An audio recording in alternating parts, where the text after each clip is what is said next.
আমরা তিন ভাই তিন ভাগে কোরবানি দেই। এক ভাইয়ের অবস্থা ভালো, তাই সে বেশিরভাগ টাকা দেয়, আর আমরা অল্প কিছু পরিমাণ শরিক হই। তাহলে কি আমাদের কোরবানি আদায় হবে কিনা? এটা একটা গুরুত্বপূর্ণ প্রশ্ন। কোরবানি দেওয়ার ক্ষেত্রে বিশেষ করে যখন ভাই ব্রাদাররা মিলে কোরবানি দেন, তখন এরকম পরিস্থিতি তৈরি হয়। একটা গরুর দাম ধরেন 70,000 টাকা, তো এক ভাই তার উপার্জন অনেক কম, সেজন্য সে 5,000 টাকা দিচ্ছে, আর বাকি টাকা যেটা আছে সেটা হয়তো বাকি ভাইরা দিস।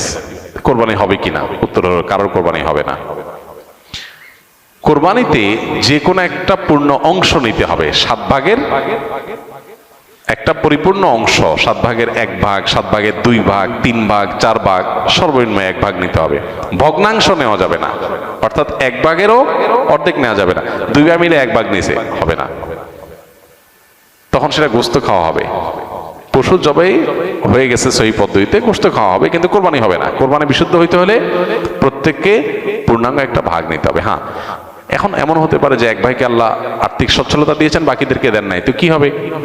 তখন সচ্ছল যিনি, তিনি তার পক্ষ থেকে কোরবানি দিয়ে বাকি সবাইকে সবার পক্ষ থেকে দিবেন, যে ঠিক আছে তোমার পক্ষ থেকে একটা শেয়ার, তুমি টাকা দিলা না, আমি তোমারটা দিয়ে দিলাম। এটা হতে পারে।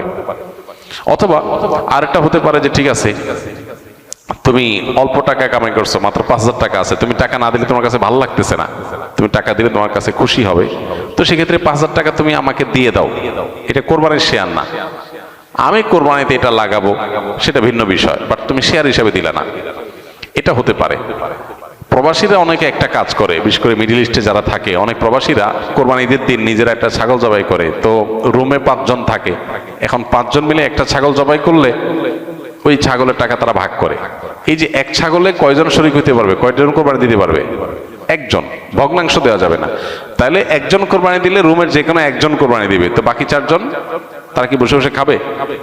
গোস্ত তো সবাই খাবে। তো এই জন্য তারা 5 জন মিলে ভাগ করে টাকা দেয়। এখানে কারোরই আসলে কোরবানি হবে না। জবাই করা হবে, পশুর গোস্ত খাওয়া হালাল হবে, কিন্তু কোরবানি হবে না।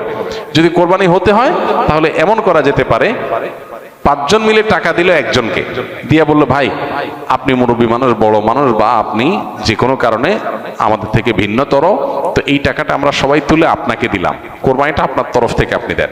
সবটা একজনের হলো, গোস্তটা সবাই খাইলো। বা এই বছর আপনার তরফ থেকে হলো, পরের বছর আমরা আবার সবাই টাকা পয়সা দিলাম, ভাই আরেকজন হলো, টাকা আপনাকে দিয়ে দিলাম আপনার তরফ থেকেও, কোরবানিটা একজনের হবে। ঠিক একইভাবে গরুতে ভগ্নাংশ, এটা